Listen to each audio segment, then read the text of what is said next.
നമ്മുടെ ഇന്ത്യയിൽ നടക്കുന്ന ജാതി വ്യവസ്ഥകളുടെ പലതരത്തിലുള്ള അവസ്ഥാന്തരങ്ങൾ നമ്മൾ കാണാറുണ്ട്. താഴ്ന്ന ജാതിയാണ് എങ്കിൽ ആ ജാതിയിലുള്ള ആളുകളോട് മേൽജാതിക്കാർ കാണിച്ചുകൊണ്ടിരിക്കുന്ന ക്രൂരതയുടെ അങ്ങേ അറ്റം നമ്മളൊക്കെ കേട്ടാൽ അറക്കുകയും വെറുക്കുകയും ഭയക്കുകയും ചെയ്യുന്ന ചില രീതികളുണ്ട്.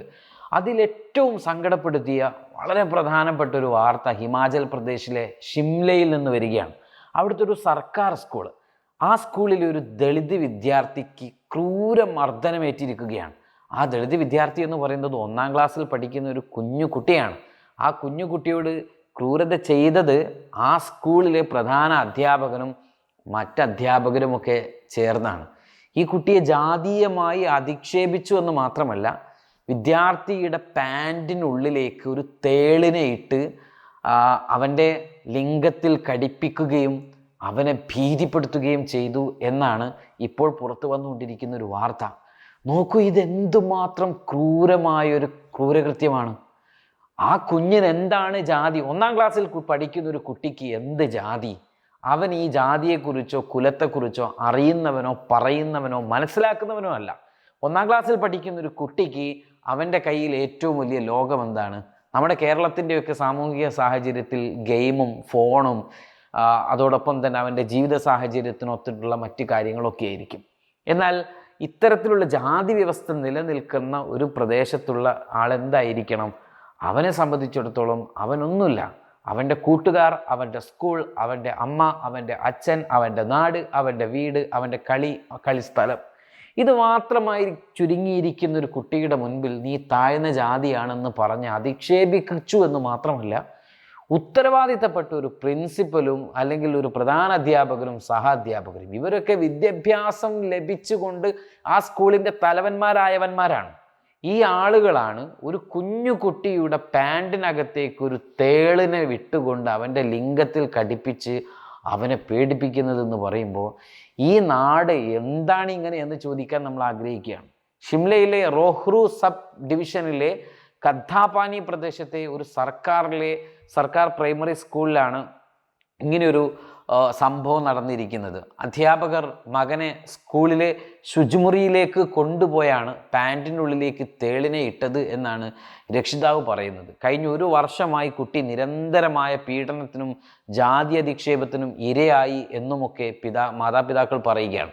മർദ്ദനത്തിൽ കുട്ടിയുടെ ചെവിയിൽ നിന്നും രക്തം വരികയും കർണപടം തകരാറിലാവുകയും ചെയ്തതായുമുള്ള റിപ്പോർട്ടുണ്ട്. പോലീസിൽ പരാതിപ്പെട്ടാൽ കുടുംബത്തോടെ ചുട്ടുകൊല്ലുമെന്നാണത്രേ ഹെഡ് മാസ്റ്റർ ഭീഷണിപ്പെടുത്തിയതെന്നും രക്ഷിതാവ് പറയുന്നുണ്ട്.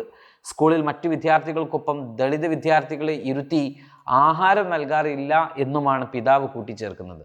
സംഭവത്തിൽ പ്രധാന അധ്യാപകൻ ദേവേന്ദ്ര, അധ്യാപകരായ ബാഹുറാം, കത്രിക ഠാക്കൂർ എന്നിവർക്കെതിരെ പോലീസ് കേസെടുത്തിട്ടുണ്ട്. SC/ST അതിക്രമങ്ങൾ തടയൽ ഉൾപ്പെടെയുള്ള വകുപ്പുകളും ഇവർക്കെതിരെ ചുമത്തിയിട്ടുണ്ട് എന്ന് പറയുന്നു.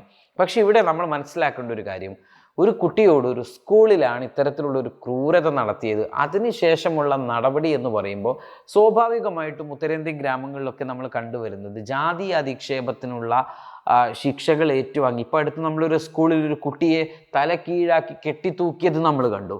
ഒരു നഴ്സറി LP പ്രീ പ്രൈമറി എന്ന് നമ്മൾ പറയാറുണ്ട്. ആ പ്രീ പ്രൈമറിയിലെ ഒരു കുഞ്ഞിൻ്റെ മുഖത്തൊരു വൃദ്ധ അടിച്ചത് നമ്മൾ കണ്ടതാണ്.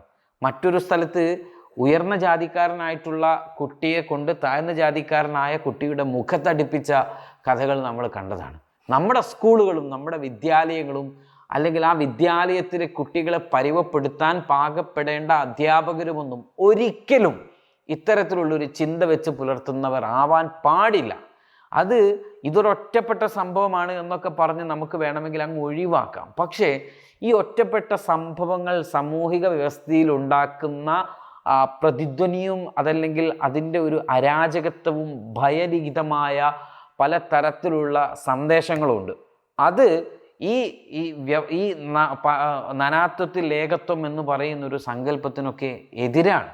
ഈ ബഹുസ്വര രാജ്യത്ത് എല്ലാവരെയും ഉൾക്കൊള്ളാൻ കഴിയുക, പ്രത്യേകിച്ച് വിദ്യാലയങ്ങളിലെങ്കിലും ഉൾക്കൊള്ളണം. അത് അവിടെ മാത്രമേ ഉൾക്കൊള്ളാവൂ എന്നല്ല ഞാൻ പറഞ്ഞത്. അവിടെ നിന്ന് പരുവപ്പെടുത്തി എടുക്കണം നമ്മൾ. അവിടെ നിന്ന് ആ മാറ്റമുണ്ടാക്കണം. ഗ്രാമങ്ങളിൽ എത്ര കാലം ലോകം പുരോഗമിക്കുകയാണ്, ഇന്ത്യ പുരോഗമിക്കുകയാണ്. ആധുനിക കാലത്ത് AI ടെക്നോളജികൾ വരികയാണ്. അറിയാനും പറയാനും മനസ്സിലാക്കാനും ചോദിക്കാനും ചിന്തിക്കുവാനും ഒക്കെയുള്ള ഉപാധികൾ നമ്മുടെയൊക്കെ മുൻപിൽ യഥേഷ്ടം ലഭ്യമാകുന്ന ഒരു കാലം. ലോകത്ത് ഏറ്റവും ബെസ്റ്റായിട്ട് എന്താണോ അത് ലഭിക്കാനും കിട്ടുവാനും നൽകുവാനും ഒക്കെ കമ്പനികളാവട്ടെ, വ്യക്തികളാവട്ടെ, സംവിധാനങ്ങളാവട്ടെ, സംഘടനകളാവട്ടെ, അവരൊക്കെ പരുവപ്പെട്ടുകൊണ്ടിരിക്കുന്ന ഒരു കാലത്ത് ഇന്നും നമ്മുടെ നാട്ടിൽ ഇന്നും ഇത്തരത്തിലുള്ള ഉച്ചനീചത്വങ്ങളുടെ പേരിൽ അപവാദങ്ങൾ ഉണ്ടായിക്കൊണ്ടിരിക്കുന്നു എന്ന് പറയുമ്പോൾ നമ്മുടെ വ്യവസ്ഥിതിക്ക് ഇതെന്ത് പറ്റി എന്നതാണ്. ഉറപ്പുണ്ട്, ഞാൻ നേരത്തെ സൂചിപ്പിച്ച പോലെ കുട്ടിയെ മുഖത്തടിപ്പിച്ച സംഭവം, കുട്ടിയെ തലക്കീഴായി കെട്ടിത്തൂക്കി സംഭവം, പാൻറ് ഊരിപ്പിച്ചുകൊണ്ട് മറ്റു കുട്ടികൾക്കിടയിൽ നഗ്നനാക്കി നിർത്തുന്ന സംഭവങ്ങളൊക്കെ നമ്മുടെ ഇന്ത്യയിൽ ഉണ്ടായിട്ടുണ്ട്. ഇതിൽ എത്ര എണ്ണത്തിൽ കേസ് ഫയൽ ചെയ്തതിന് ശേഷം അവർ വീണ്ടും യഥേഷ്ടം ആ സ്കൂളിൽ വിഹരിക്കുന്നുണ്ട്? നിങ്ങൾ ആലോചിച്ച് നോക്കൂ. നമ്മുടെ കേരളത്തിലൊക്കെയാണ് ഇത്തരത്തിലുള്ള ഒരു അവസ്ഥ ഉണ്ടാകുന്നത് എങ്കിൽ നമുക്ക് അതിനെ താരതമ്യം ചെയ്തൊന്ന് ആലോചിച്ച് നോക്കുക. അത്രമാത്രമാണ് നമ്മൾ ഇപ്പോൾ ഔന്നത്യത്തിൻ്റെ ശിഖരത്തിൽ എത്തി നിൽക്കുന്നത് എന്ന് നമ്മൾ ഇവിടെ ആലോചിക്കുക. ഒരു കാര്യം വ്യക്തമായിട്ട് പറയാം, ഇത്തരത്തിലുള്ള ഉച്ചനീചത്വങ്ങൾ ഒരു കലാലയങ്ങളിലും സംഭവിക്കാൻ പാടില്ല. അത് സംഭവിച്ചിട്ടുണ്ട് എന്നുണ്ടെങ്കിൽ അതിന് കൃത്യമായ നടപടി അവരെടുക്കട്ടെ എന്ന് മാത്രമാണ് പറയാനുള്ളത്. Waytonikah.com, the exclusive Muslim matrimonial site.